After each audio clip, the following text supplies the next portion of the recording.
예배당을 떠나서 이런 식으로 시간이 가면 생활이 더욱 분주해지고 여러가지 주위를 산만하게 하는 유혹들이 많아져 저로서는 도저히 견딜 수가 없을 지경이 되었습니다. 드디어 여름이 지나고 저는 예배당을 떠나 제 순례의 길을 계속하기로 작정을 했습니다. 저는 신부님에게 가서 제 마음에 있는 것을 말씀드렸습니다. 신부님은 제가 뭐를 찾는지 아십니다.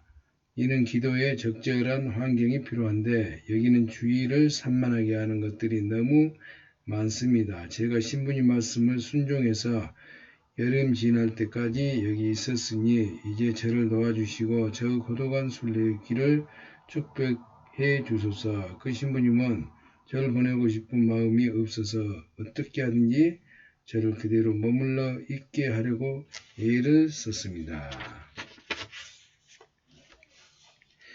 여기서 그대에게 기도를 못하게 하는 것이 무엇이요? 형제여, 예배당에 가만 앉아있는 일 말고 무슨 딴 일이 있다는 거요? 매일 먹을 것도 주겠다. 원하면 그저 밤낮으로 기도만 하고 하나님과 더불어 살기만 하면 되는 것이 아니요?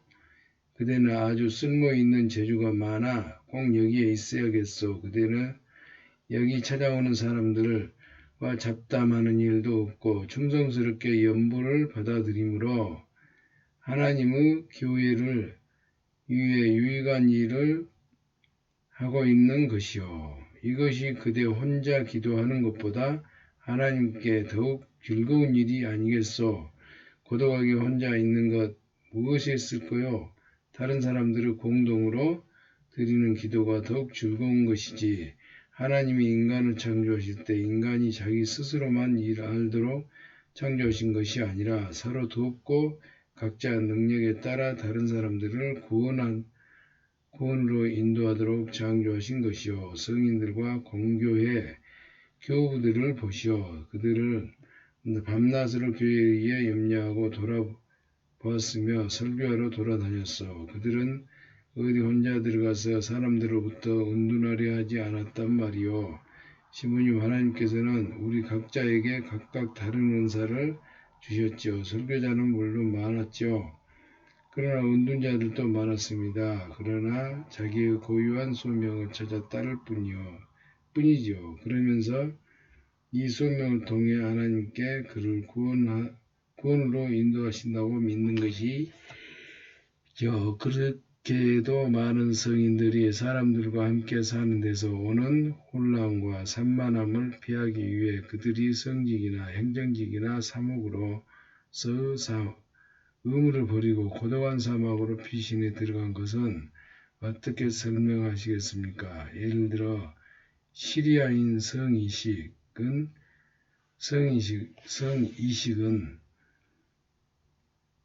자기가 감독으로 있던 교인들을 두고 가고 에도스의 아타나시우스는 수도원을 버리고 갔지요.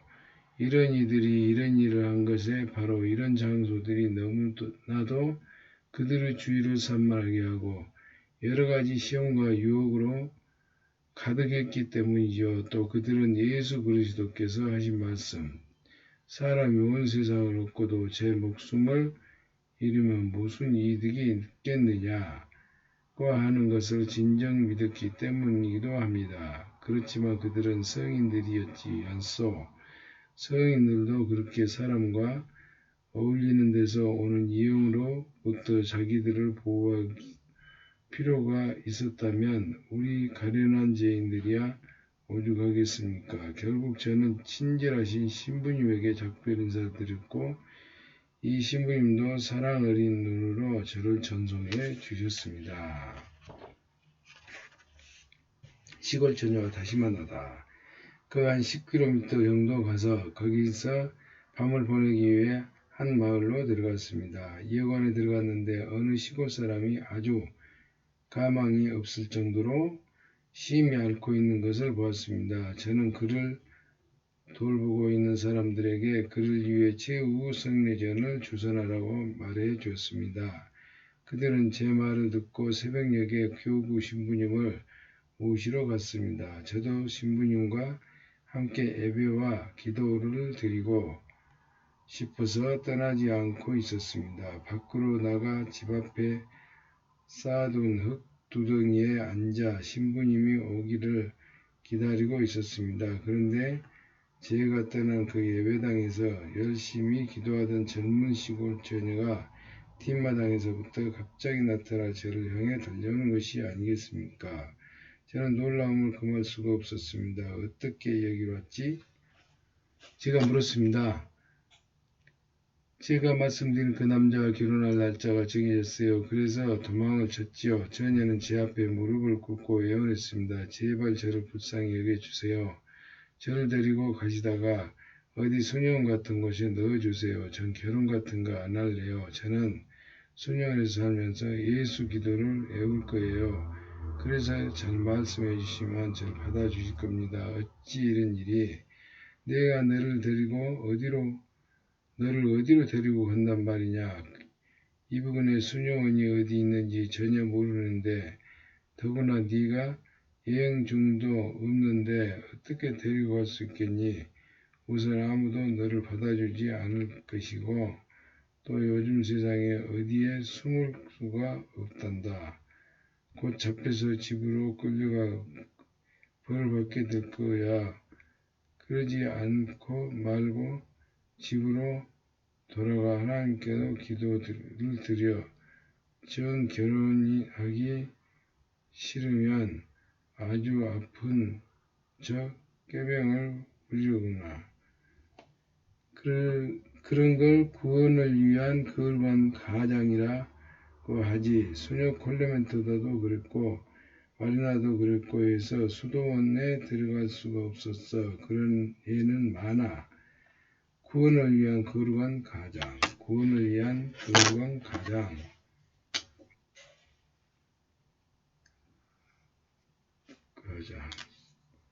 우리는 앉아서 이야기하고 있었는데 4명의 시골 사람들이 2마리 끄는 마차를 타고 우리 쪽을 향해 질주해 오는 것을 보게 되었습니다. 그 사람들은 처녀를 붙잡아 마차에 태우고 한 사람이 시켜 마차를 몰고 가게 한 다음 다른 3사람이서 제 손을 묶고 제가 여름 보낸 그 마을을 향해 저를 강제로 끌고 왔습니다. 저는 그들에게 전후 사정을 설명하려고 했지만 그들은 무조건 큰 소리로 우린 당신 같은 지질이 못난 성인에게 처녀 꼬시는 법을 똑똑히 가르쳐 주려는 거야 하고 예치기만 했습니다.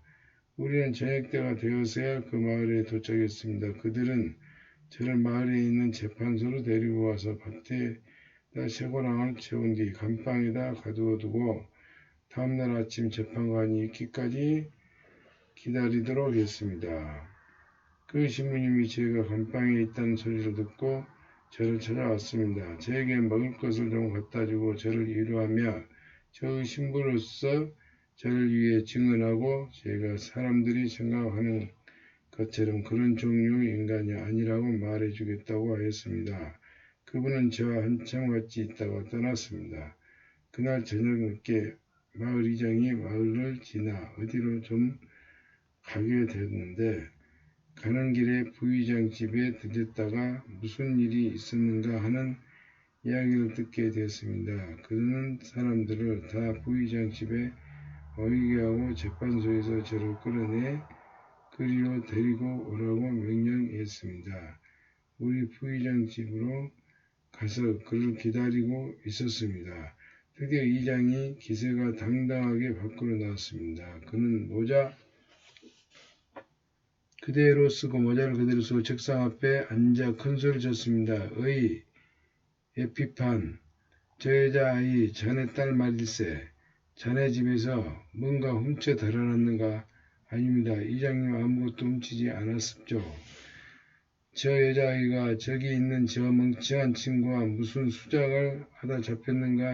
아닙니다. 이장님. 좋아, 그럼 이것이 문제 해결에 대한 나의 판결이다. 자네는 자네 딸내미나 간수를 잘하고 이 친구는 우리가 내일 버릇을 좀 가르쳐서 동네 밖으로 쫓아내 다시는 쌍판떼기도 얼씬하지 못하도록 엄중 명령한다. 그럼 이상 이런 판결을 내린 다음 이장은 일어나 집으로 잠을 자러 가고 저는 감방으로 다시 돌아왔습니다. 가슴 앞 아침 일찍 경찰 2명이 찾아와 저에게 매 한 대를 치고 저를 태워 마을 밖으로 보냈습니다. 저는 떠나면서 하나님께 저에게 그 이름을 위해 고난받을 자격이 있다고 인정해 주신 것으로 인해 감사를 드렸습니다. 이런 생각이 저를 크게 위로하였고 쉬지 말고 하는 예수 기도 더욱 열심히 계속하도록 거기에 불을 붙여 주었습니다. 저는 제게 일어난 일 때문에 전혀 언짢은 생각이 들지 않았습니다. 마치 이 모든 이것이 다른 사람에게 일어나 있고 저는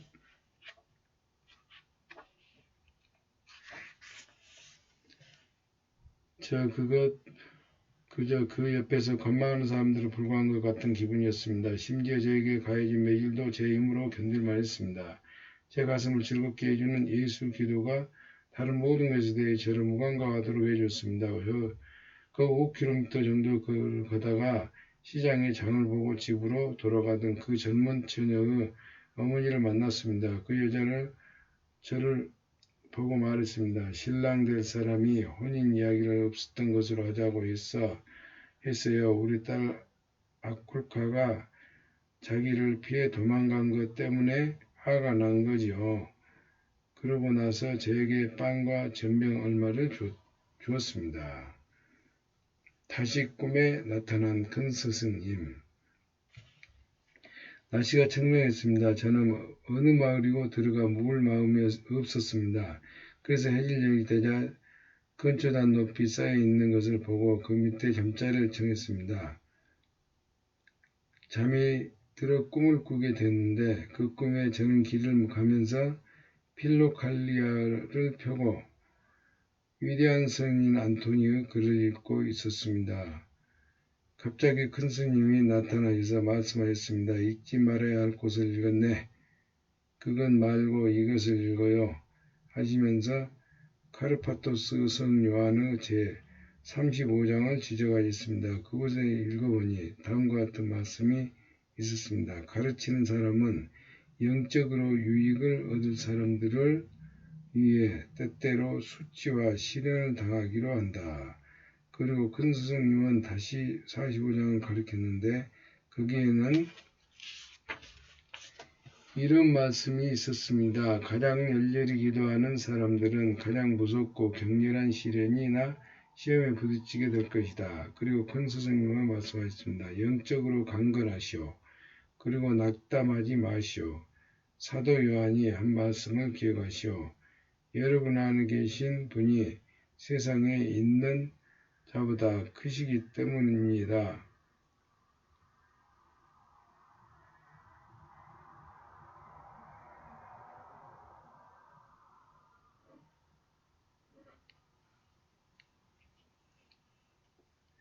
요한 1서 4장 4절.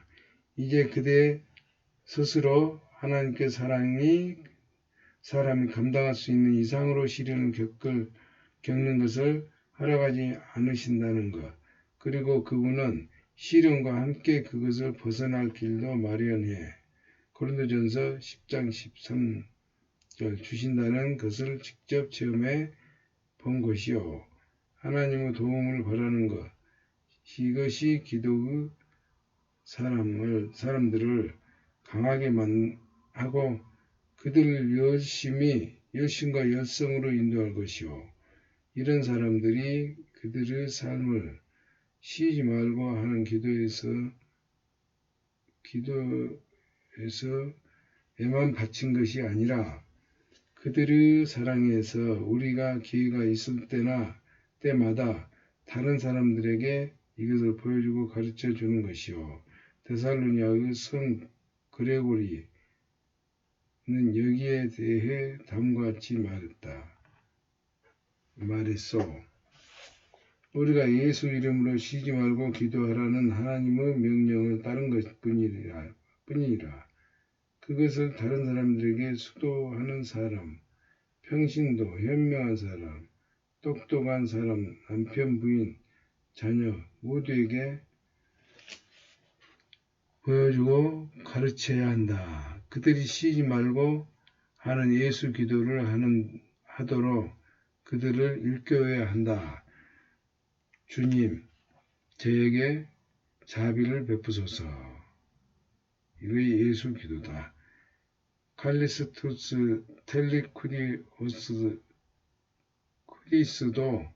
아주 비슷한 말을 했어. 예수 기도나 묵상 중에 받는 빛이나 영혼을 고양시키는 어느 방법이라도 자신의 마음속에 묻어두지 말고 사랑과 모든 사람들의 유익을 위해 기록해 두어 모두가 볼 수 있도록 해야 한다. 성경 자체도 이와 관련하여 이런 말을 하고 있죠. 노엽게 한 친척과 가까이 지기는 견고한 성을 함락시키는 것보다 어려우니 그 다툼은 마치 꺾이지 않는 성문의 빗장과 같다. 물론 이 경우에 무슨 일이 있었더라도 허영이나 제 자랑으로 하는 일이 없도록 자기를 지켜야지요. 그래야 하나님 말씀의 씨가 바람에 날아가 버리는 많은 일이 없을 테니까요. 잠에서 깨어났을 때 제 마음은 큰 기쁨으로 가득하게 하고 영혼은 더욱 크시기 바랍니다. 저는 제 갈 길을 계속 갔습니다.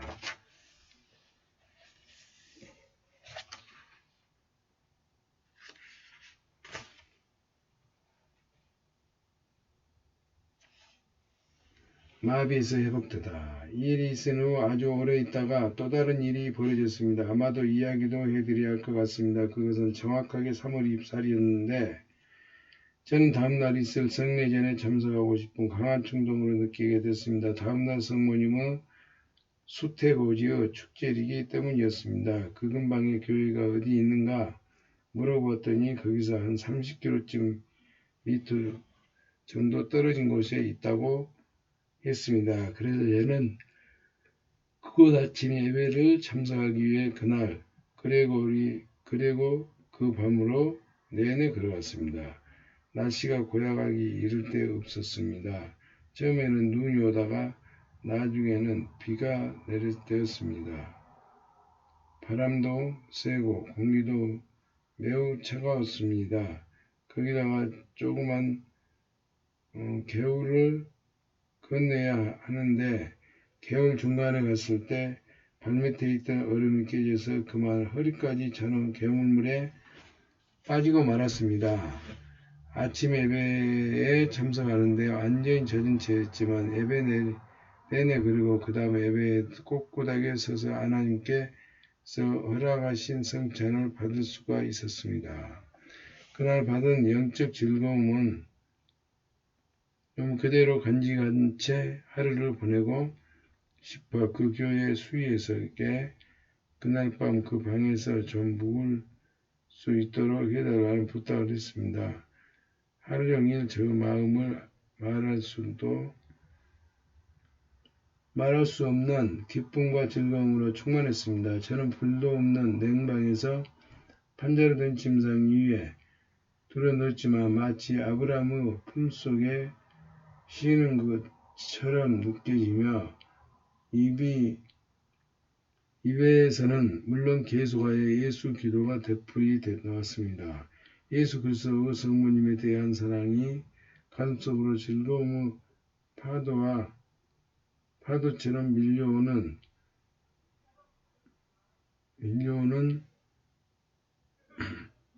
밀려오고 제 영혼을 환희로 감싸주었습니다. 저녁 때쯤 되어 저는 다리에 심한 통증을 느꼈는데 그제서야 다리가 아직도 젖어 있다는 것을 알게 됐습니다. 저는 통증을 무시하고 더욱 열심히 예수 기도에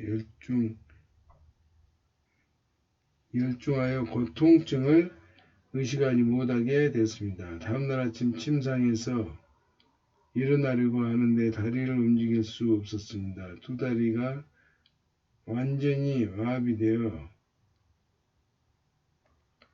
마치 흐느적거리는 꿈과 같았습니다.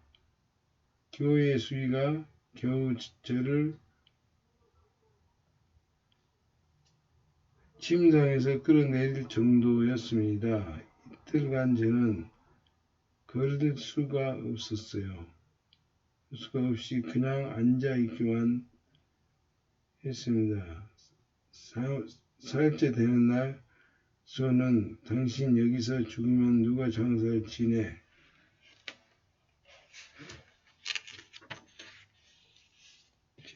지낼 거요 하면서 저를 자기 방에서 밀어내고 말았습니다. 어찌하여 저는 거기서 기어나와 손으로 땅을 짚고 전신을 끌며 나오다가 교회 계단에서 퍼져 누워 거기서 이틀을 지냈습니다. 사람들이 바로 옆에서 지나다녔지만 저를 못 본 체하고 또 제가 도움을 청해도 그냥 지나치고 말았습니다. 드디어 어느 촌사람이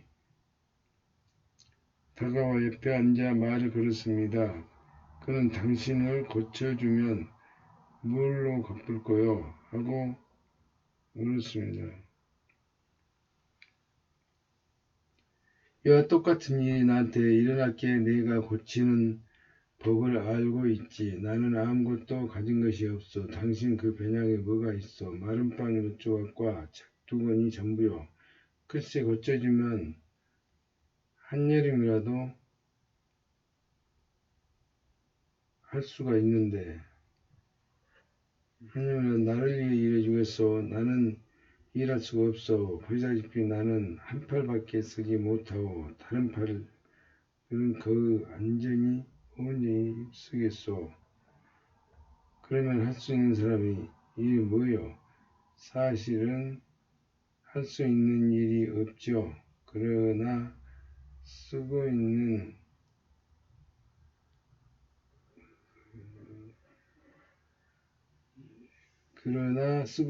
것은 할 수 있습니다. 쓸 수가 있단 말이죠. 그럼 됐소. 우리 아들을 좀 가르쳐 주시오. 그놈은 읽기는 좀 하는데 쓰기를 하면 좋겠죠. 가정교사는 너무 비싸고 쓰기를 가르치는데 20루블을 달라는 거요. 저는 여기에 동의했습니다. 그 시골 사람 수위가 거들어 주는 덕으로 저를 끌고 가는 마당에 안 쓰고 버리던 목욕관으로 들어가게 했습니다.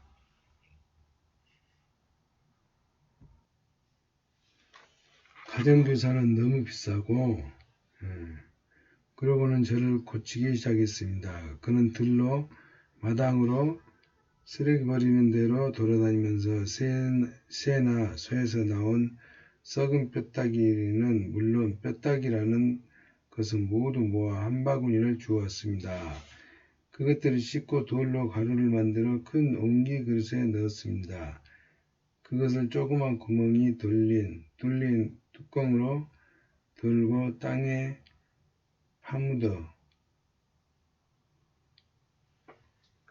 파묻어 둔 빈 단지 위에 그 옹기를 뒤집어서 올려놓았습니다. 그리고 옹기 뚜껑에다 두꺼운 진흙을 발랐습니다. 그리고 그 둘레로 땔감을 쌓고 거기에다 불을 붙였습니다. 24시간 이상 불이 찌꺼기 없이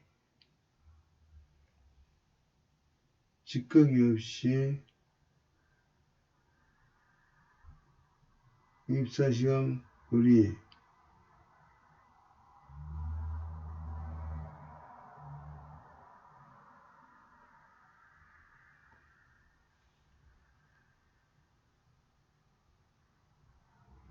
그리고 옹기 뚜껑에다 두꺼운 진흙을 발랐습니다. 그리고 그 둘레를 땔감을 쌓고 거기다 불을 붙습니다. 24시간 이상 불이 꺼지지 않게 하면서 나무를 더 지필 때마다 중얼거렸다. 이제 이 뼈다귀에서 조청 같은 놈이 나올 거요. 다음날 그는 땅에서 단지를 파냈습니다. 거기에 옹기 뚜껑에 뚫어놓은 구멍을 통해 흘러들어간 점액질, 액체가 반 리터가 가량 고여 있었습니다. 그것은 불구스름한 색의 기름기가 있었는데 산고기같이 역겨운 상태로 처음에는 썩어서 시커멓게 던 뼈들은 이제 깨끗하고 하얀색으로 투명하기가 진주 그 자체와 같았습니다. 저는 이 액체 다리에다 하루에 5번씩 발랐습니다. 어떻게 되었겠습니까? 둘째 날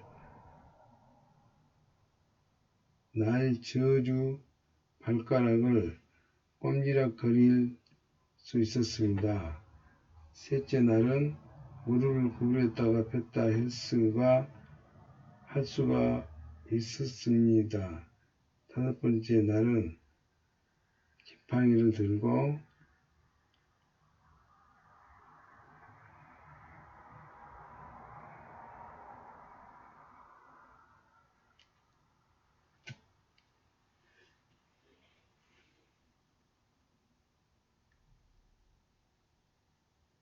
마당에 나가 다닐 수가 있었습니다. 결국 일주일이 지나니 제 다리는 전처럼 튼튼해졌습니다.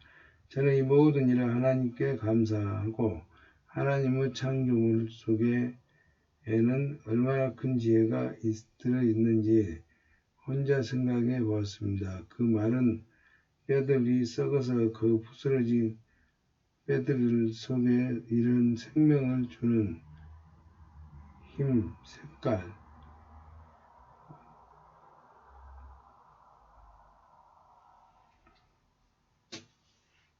냄새가 들어있고 죽은 팔다리에 이렇게 생명을 불어넣어주는 효과가 있다니 이런 것을 보면서 부활이 확실히 있다는 생각이 들었습니다. 제가 한여름같이 지낸 그 살림지가 무슨 살림 중에는 모든 생명의 부활하는 것을 의심했는데 그가 지금 이것을 볼 수 있다면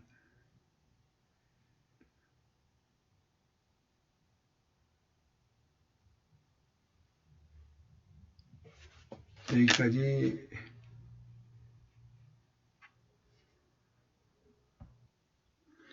부동산 관리인을 만나고 다리가 나 있기에 그 집에 아이를 가르치기 시작했습니다. 문법책을 가지고 하는 대신 저는 예수 기도를 써서 글자가 어떻게 이루어지는지를 보여주고 그것을 베끼라고 했습니다.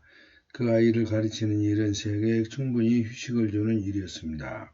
낮에는 그 아이가 동네 부동산 관리인 밑에서 수습을 받고 있어서 우리가 공부하는 시간이란 그 관리인이 잠자는 시간, 새벽부터 오전 예배 시간까지 뿐이었기 때문입니다. 아이는 아주 영리해서 조금 가르치니 벌써 몇 가지를 아주 잘 쓸 수 있게 됐습니다. 관리인은 그 아이가 쓰기 시작할 수 있다는 것을 알고 누가 너에게 쓰는 걸 가르쳐줬지? 하고 물었습니다. 그 아이는 그 팔 하나 못 쓰는 순례자 있잖아요. 우리 집안 쓰는 목욕관에서 살고 있어요. 하고 대답했습니다.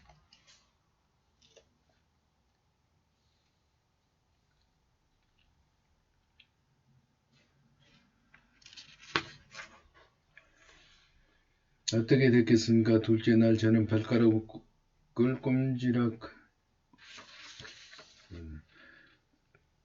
이 뼈다귀에서 조청 같은 것이 나올 거예요.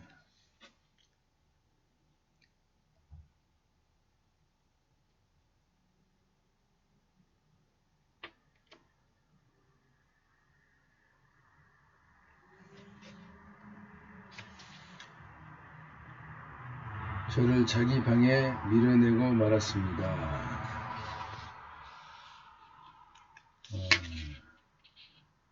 마비에서 회복되다. 이 일이 있은 후 아주 오래 있다가 또 다른 일이 벌어졌습니다. 아마도 이야기도 해드려야 할 것 같습니다. 그건 정확히 3월 24일이었는데 저는 다음날 있는 성례전에 참석하고 싶은 강한 충동을 느끼게 되었습니다. 다음날은 성모님의 수태고지가 축제이기 때문이었습니다. 그 근방 교회가 어디 있는가 물어보았더니 거기서 한 30km 정도 떨어진 곳에 있다고 했습니다. 그래서 저는 그곳 아침 예배에 참석하기 위해 그날 그리고 그 밤을 내내 걸었습니다. 날씨가 고약하기 이를 데 없었습니다. 처음에는 눈이 오다가 나중에는 비가 되었습니다.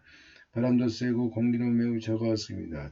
가다가 조그만 겨울을 건너야 하는데 겨울 중간에 갔을 때 발밑에 있었던 얼음이 깨져서 그만 헐까지 저는 겨울물을 빠지고 말았습니다. 아침 예배에 참석하였는데 완전히 젖은 채였지만 예배 내내 그리고 그 다음 예배에서도 꿋꿋하게 서서 하나님께서 허락하신 성찬을 받을 수가 있었습니다.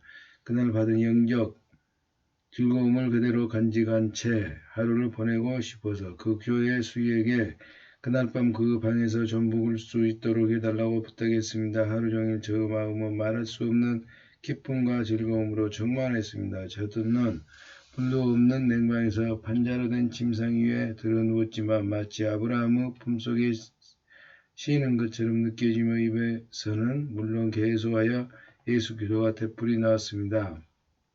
예수 그리스도 성모님께 대한 사랑이 가슴속으로 즐거운 파도처럼 밀려오고 제 영혼을 환희로 감싸주었습니다. 그 저녁 때쯤 되어 저는 다리에 심한 통증을 느꼈는데 그제서야 다리가 아직도 젖어 있다는 것을 알게 되었습니다. 저는 통증을 무시하고 더욱 열심히 예수 기도에 열중하여 그 통증을 의식하지 못하게 되었습니다. 다음날 아침 침상에서 일어나려고 하는데 다리를 움직일 수가 없었습니다. 두 다리가 완전히 마비되어 마치 흐느적거리는 끈과 같았습니다. 교회 수위가 겨우 저를 침상에서 끌어내릴 정도였습니다. 이틀간 저는 걸을 수가 없이 그냥 앉아만 있었습니다. 사흘째 되는 날 수위는 당신 여기서 죽으면 누가 장사를 지낼 거요 하면서 저를 자기 방에서 밀어내고 말았습니다. 어찌하여 저는 거기서 기어나와 손으로 땅을 짚고 전신을 끌며 나오다가 교회 계단에서 퍼져 누워 거기서 이틀을 지냈습니다. 사람들이 바로 옆으로 지나다녔지만 저를 못 본 채하고 또 제가 도움을 청해도 그냥 지나치고 말았습니다. 드디어 어느 촌사람이 다가와 옆에 앉아 말을 걸었습니다. 그는 당신은 고쳐지면 뭘로 갚을 거요 하고 물었습니다. 이와 똑같은 일이 나한테도 일어났기에 내가 고치는 법을 알고 있지. 나는 아무것도 가진 것이 없어. 당신 그 배낭에 뭐가 있어? 많은 빵 조각과 색두가인 전부예요. 글쎄 고쳐주면 한여름이라도 나를 위해 일해 이것소. 나는 일을 할 수가 없어. 보다시피 나는 한 팔밖에 쓰지 못하오. 다른 팔은 그 완전히 힘을 못 쓰고요. 그러면 할 수 있는 일이 뭐요? 사실 할 수 있는 일이 없죠. 그러나 쓰고 있고 하는 것은 할 수 있습니다. 쓸 수가 있단 말이죠. 그럼 됐어. 우리 아들을 좀 가르쳐 주시오. 그놈은 읽기는 좀 하는데 쓰기를 하면 좋겠거든요. 가정교사는 너무 비싸고 쓰기를 가르치는데 20루블을 달라는 거요. 저는 여기에 동요했습니다. 그 시골 사람은 수위가 거들어주는 덕으로 저를 끌고 가 뒷마당에 안 쓰고 버려둔 목욕관으로 들어가게 했습니다. 그리고는 저를 고치기 시작했습니다. 그는 들로 마당으로 쓰레기 버리는 대로 돌아다니면서 세나소에서 나는 썩은 뼈다귀는 물론 뼈다귀라는 것은 모두 모아 한 바구니 주었습니다.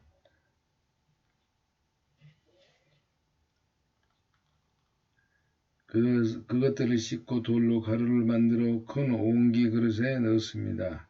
그것을 조그만 구멍이 뚫린 뚜껑으로 덮고 땅에 파묻어 둔 빈 단지 위에 그 옹기를 뒤집어서 올려놓았습니다. 그리고는 옹기 뚜껑에다 두꺼운 진흙을 발랐습니다. 그리고 그 둘레로 땔감을 쌓고 거기다가 불을 붙였습니다. 24시간 이상 불이 꺼지지 않게 하면서 나무를 더 짚을 때마다 중얼거렸습니다. 이제 뼈다귀에서 조청 같은 것이 나올 거예요. 다음날 그는 땅에서 단지를 파냈습니다. 거기에는 옹기 뚜껑에 뚫어놓은 구멍을 통해 흘러들어간 점액질 액체가 반 리터가 가량 고여 있었습니다.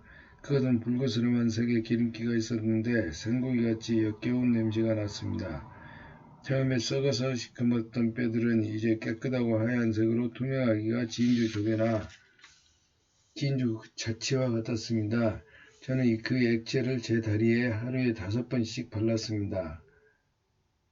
어떻게 되었겠습니까? 둘째 날 저는 발가락을 꼼지락거릴 수 있었습니다. 셋째 날은 무릎을 구부렸다가 폈다가 할 수가 있었습니다. 다섯째 날은 지팡이를 짚고 마당에 나가 다닐 수가 있었습니다. 결국 일주일이 지나니 제 다리는 전처럼 튼튼해졌습니다. 저는 이 모든 일을 하나님께 감사하고 하나님의 창조물 속에는 얼마나 큰 지혜가 들어있는지 혼자 생각해 보았습니다. 그 마른 뼈들, 썩어서 그 부스러진 뼈들 속에 이런 생명을 주는 힘, 색깔, 냄새가 들어있고 죽은 팔다리에 이렇게 생명을 불어 넣어주는 효과가 있나니 이런 것을 보면서 부활이 확실히 있다는 생각이 들었습니다. 제가 한여름을 같이 지낸 그 성림지기는 모든 생명이 부활한다는 것을 의심했는데 그가 지금 이것을 볼 수 있다면 얼마나 좋았겠습니까? 다리가 나기에 그 집에 아이를 가르치기 시작했습니다. 문법책을 가지고 하는 대신 저는 예수 기도를 써서 글자가 어떻게 이루어지는지를 보여주고 그것을 베끼라고 했습니다. 그 아이를 가르치는 일은 제게 충분히 휴식을 주는 일이었습니다. 낮에는 그 아이가 동네 부동산 관리인 밑에서 수습을 받고 있어서 우리가 공부하는 시간이란 그 관리인이 잠자는 시간, 새벽부터 오전 예배 시간까지 뿐이었기 때문입니다. 아이는 아주 영리해서 좋은 가르치니 벌써 몇 가지를 아주 잘 쓸 수 있게 되었습니다. 관리인은 그 아이가 쓰기는 할 수 있다는 것을 알고 누가 너에게 쓰는 걸 가르쳐 줬지 하고 물었습니다. 그 아이는 그 팔 하나 못 쓰는 순례자잖아요. 우리 집안 쓰는 목욕관에서 살고 있어요. 하고 대답했습니다. 호기심 발동 관리인은 본래 폴란드 사람이었는데 저를 찾아와서 제가 필로칼리아를 읽고 있는 것을 보았습니다. 저에게 말을 걸어왔습니다. 뭘 읽고 있죠? 제가 그 책을 보여줬습니다. 이건 필로칼리아가 아니요. 나도 이 책을 빌라에서 살 때 우리 시몬이주에서 봤죠. 사람들이 그러는데 이 책에는 그리스 승려들이 쓴 아주 요상스러운 주문과 기도법이 적혀 있는데 그건 인도나 보카라의 광신도들이 하는 것과 비슷하다고 하더군요. 그 사람들은 앉아서 공기를 들이쉼으로 가슴에 뭔가 희겼는 듯한 느낌을 받으면 어리석게도 이런 자연스러운 느낌을 기도도 젊은이 알고 이런 느낌이 마치 하나님께 자기들에게 직접 주신 선물이라고 생각한다는 거요. 우리는 기도가 오로지 하나님께 대한 우리들의 의무이기 때문에 기도하는 것이죠. 아침에 일어나 주님께서 가르쳐 주신 주 기도문을 외우면 하루를 위한 준비가 다 된 셈이죠. 이렇게 끊임없이 되풀이 외우는 것, 죽을 때까지 똑같이 증언 구원하는 것. 아이고 이러면 당신이 헷가다 갈 수 있어요. 그러다가 당신 마음도 다친다고요. 쌤, 이 거룩한 책에 대해 그렇게 생각하지 마십시오. 이건 그리스 보통 승려들이 쓴 것이 아니고 오래전에 가장 위대하고 거룩한 분들이 선생님 교회에서도 존경하는 그분들이 쓴 것입니다. 위대한 성 안토니, 위대한 성 마카리우스, 앙코리안, 마가, 성 요한, 크리스토퍼 루토, 무스 등등이죠. 인도나 보카리아 승려들이도 이들의 기도법을 받아들인 것입니다. 제 큰 스승님이 그러는데 그들은 이 기도법을 잘못 전하여 망가뜨렸다고 하더군요. 아무튼 이 필로칼리아에서 말하는 마음으로 하는 기도의 가르침은 하나님의 말씀이 성경에 근거를 두고 있습니다. 성경에 보면 주 기도문을 가르쳐 주신 그 예수 그리스도께서 내 마음을 다하고 내 마음을 다하고 내 뜻을 다하여 주 너 하나님 사랑하여라 가르쳐 주시고, 성경에 보면 주 기도문을 가르쳐 주신 그 예수 그리스도께서 네 마음을 다하고 네 목숨을 다하고 네 뜻을 다하여 주 너의 하나님을 사랑하여라 하시고, 조심하고 깨어 있어라. 언제나 내 안에 머물러 있어라. 그러면 나도 너희 안에 머물러 있겠다 하시면서 우리에게 쉬지 않고 기도할 것을 함께 당부하셨습니다. 그리고 그을관 교부들께서도 다윗 왕의 시편에서 너희 주님 신실하심을 깨달아라 하고 증언을 인용하였습니다. 교부들은 이 말씀을 설명하여 그리스도의 기도의 기쁨을 체득하고 거기서 오는 위로를 쉬지 말고 간구하기 위해 최선을 다해야 한다고 하였습니다. 기도 기쁨을 체득하고 거기서 오는 위로를 쉬지 말고 간구하고 최선을 다해야 한다. 그저 하루에 한 번씩 하고 머무는 주 기도문으로는 안 된다는 것이죠. 여기 성인들이 마음을 하는 기도의 즐거움을 얻으려고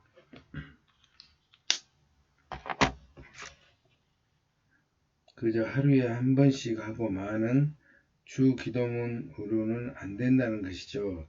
여기 성인들의 마음이 하는 기도의 즐거움을 얻으려고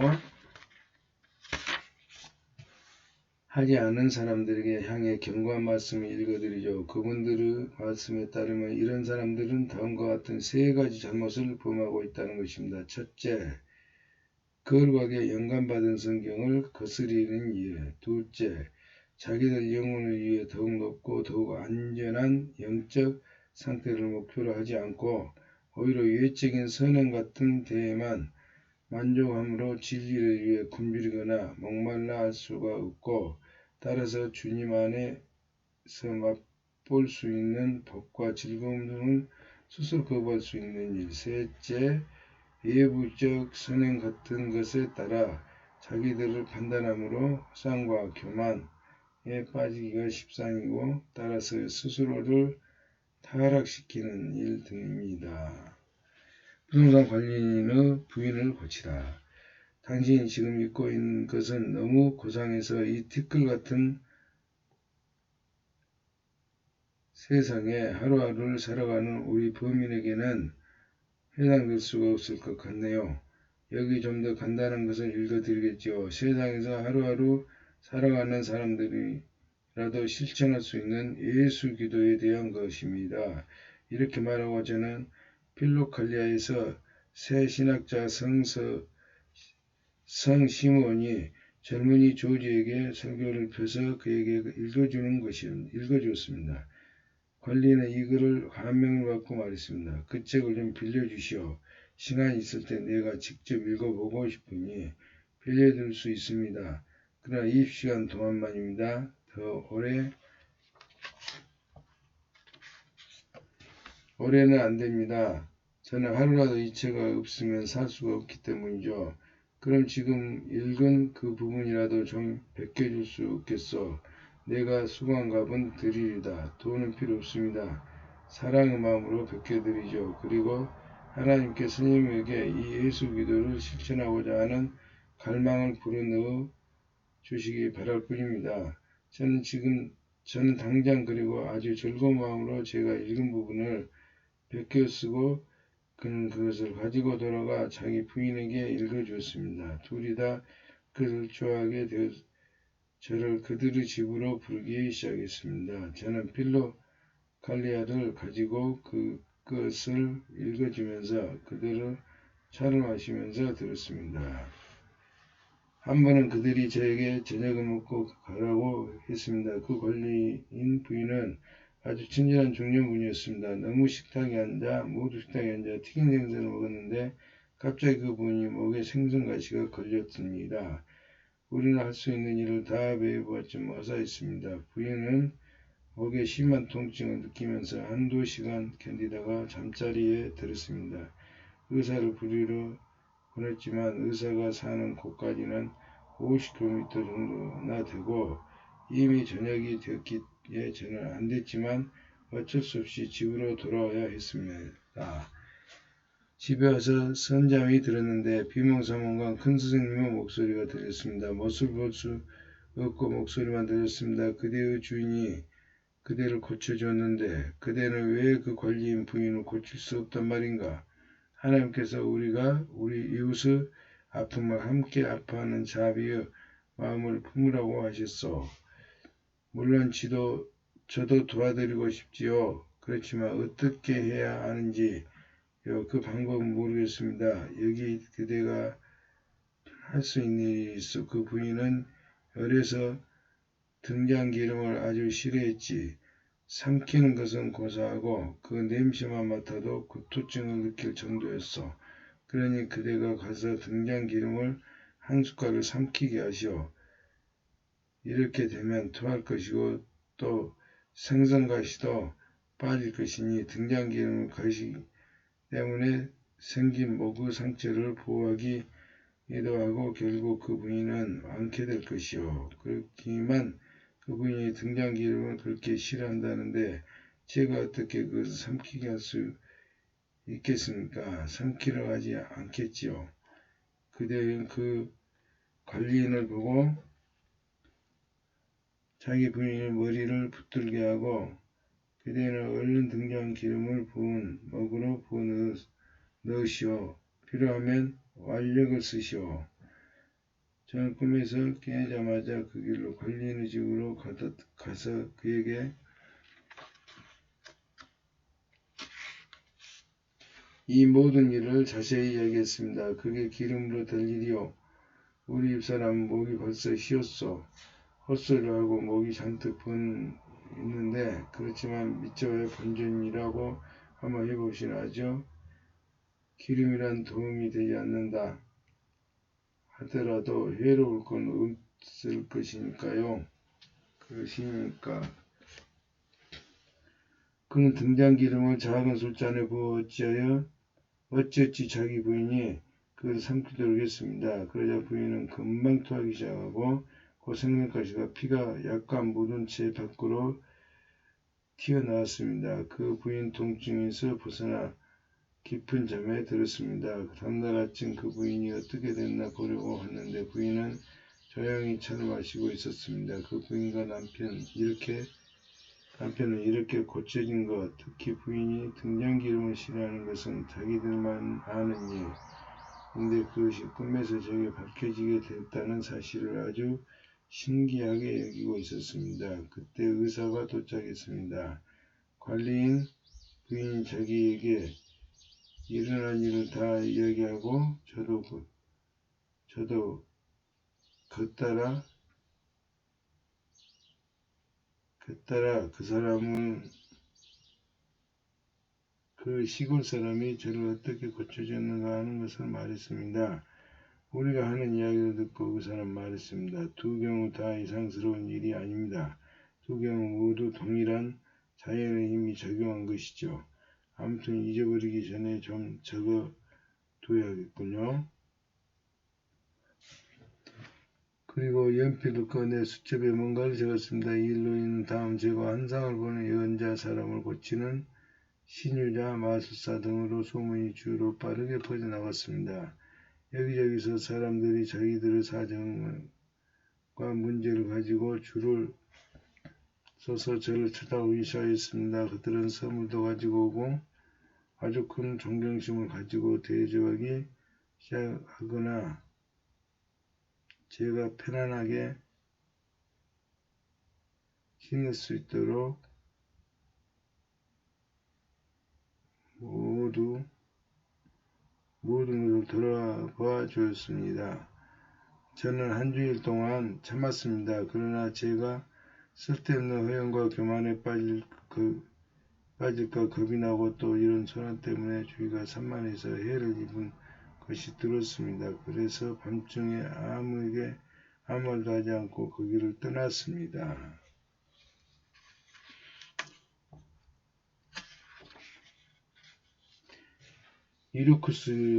유루스크에 도착하다. 이렇게 해서 저는 다시 저 고독한 숨을 길에 오르게 되었습니다. 저는 제 어깨에 무거운 짐이 떨어져 나간 것처럼 올가분을 느꼈습니다. 예수 기도가 쉼없이 제게 위로를 해줬습니다. 그것을 제 가슴은 예수 그리스도 끝없는 사랑으로 끌어넘치는 것 같았습니다. 부드러운 위로 물줄기가 이 기쁨으로부터 흘러나와 제 몸에 있는 모든 마디마디를 적어 주었습니다. 예수님에 대한 생각이 제 마음에 너무나도 뚜렷이 각인되었기 때문에 복음에서에서 나오는 이야기를 생각할 때마다 그 일이 바로 지금 제 눈앞에 일어나는 일처럼 똑똑히 보이는 것 같았습니다. 저는 따뜻한 부러움으로 충만하고 기쁨의 눈물을 흘렸습니다. 이런 충만한 기쁨은 도저히 필설로는 표현할 수 없는 것이었습니다. 때로는 화면이 지난 상간이나 인가를 보지 못하고 걷는 일도 있었습니다. 이것이 차라리 제게는 큰 기쁨이었던 것은 이것으로 인해 제가 마치 세상에서 살아있는 유일한 인간, 자비와 사랑의 하나님 앞에 오로지 홀로 서 있는 가련한 죄인인 것 같은 기분을 맛볼 수 있었기 때문입니다. 이런 교육이 저를 위로하고 또 예수 기도의 즐거움을 사람들에 둘러싸였을 때보다 훨씬 더 큰 감수성으로 경험할 수 있는 힘을 주었습니다. 드디어 이루크스에 도착했습니다. 거기서는 성 인노센트 6호를 잠비한 다음 저는 이제 여기서부터 어디로 가야 할까 혼자 생각하기 시작했습니다. 저는 그 도시에 필요 이상 길게 머물 마음이 없었습니다. 도시에는 사람들이 너무 많았기 때문입니다. 생각에 잠겨 거리를 거니다가 그 도시의 상인한 사람을 만나게 됐습니다. 그는 저를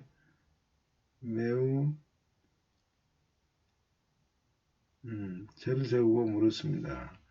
당신은 순례자 아니요? 나하고 같이 우리 집으로 갑시다. 저는 그대로 그를 따라가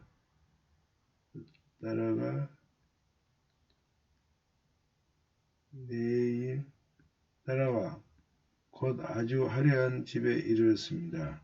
그는 저에게 여러 가지를 물어보고 저는 제 여행에 대해 이야기했습니다. 제가 이야기를 마치자 그는 당신이 가봐야 할 순례지는 바로 예루살렘이요. 거기 있는 성소와 유골은 세상 다른 어디에 있는 것과 비교가 안 되려 하고 말해줬습니다. 정말 가고 싶습니다. 그렇지만 육로로만 거기에 갈 수가 없지요. 걸어서 바다까지는 갈 수 있지만 그 비싼 뱃삭은 낼 수 없는데 거기에 가려면 아무래도 돈이 있어야 하겠군요. 당신이 원하면 갈 수 있도록 도와주리다. 바로 작년에도 이걸 산다는 노인을 보낸 적이 있죠. 저는 그 발길에 한쪽에 저에게 이렇게 말했습니다. 저는 그 발에 엎드렸습니다. 잘 들으시오. 당신을 우리 아들에게 소중하게 하는 시대 소개장을 한 장 써주겠시오. 그래서 우리 아들은 오데사에서 살면서 번디 틴틴 너플과 관계에서 장사를 하고 있기 때문에 그 배들이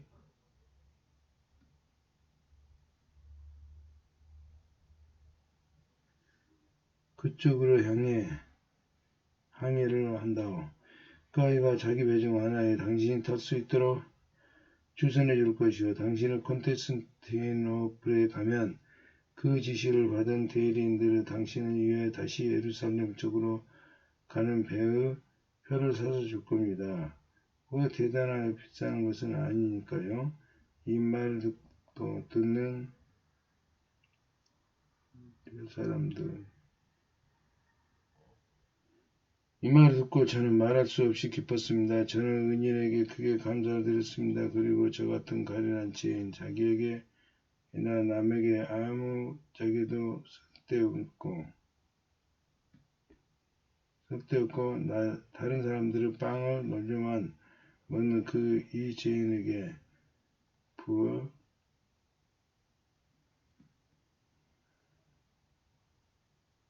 보여주시는 하나님의 그 크신 사랑과 돌보심을 인해 그에게 감사드립니다. 사흘간 너그러운 상인을 대접받는 다음 그는 약속한 대로 자기 아들을 보내는 서계장을 써주었습니다.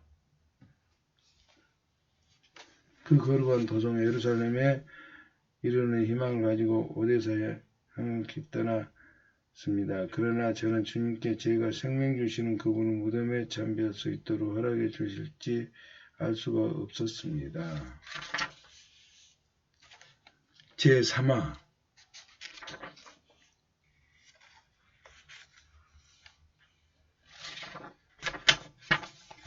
그대 자신에 대해서 이르쿠스 결단하기 직전 저는 저와 이야기를 자주 나누던 한 신부님을 찾아가 저는 지금 예루살렘을 향해 길을 떠납니다. 작별 인사를 드리고 저같이 못난 순례자에게 보여주신 그리스도인 사랑에 감사드리러 찾아왔습니다. 라고 말했습니다. 그분은 하나님 그대의 여행길에 복 주시기를 하고 응답하신 다음에 저에게 물었습니다. 그런데 어떻게 지금까지 그대가 누구인지 고향은 어디인가 하는 등 그대 자신에 대해서 한마디도 하지 않았던가. 그대의 순례길에 대해서는 그렇게 소상하게 이야기를 해주었는데 이제 그대가 어디 출신이고 순례자가 되기 위해서 전에 어떻게 살았는가 하는 것도 알고 싶네. 아, 그러세요. 그것에 대해 기꺼이 말씀드리죠. 길게 이야기할 것도 별로 없습니다만 저는 오르로프스크리주에 있는 조그만 마을에서 태어났습니다. 부모님이 일찍 돌아가시고 저와 저 형이 이렇게 둘만 남게 되었습니다. 형은 10살이었고 저는 2살로 막 3살이 되려고 할 때였지요. 할아버지가 저희를 데려다가 길러주셨습니다. 할아버지가 돈이 많고 정직하신 신분으로 동네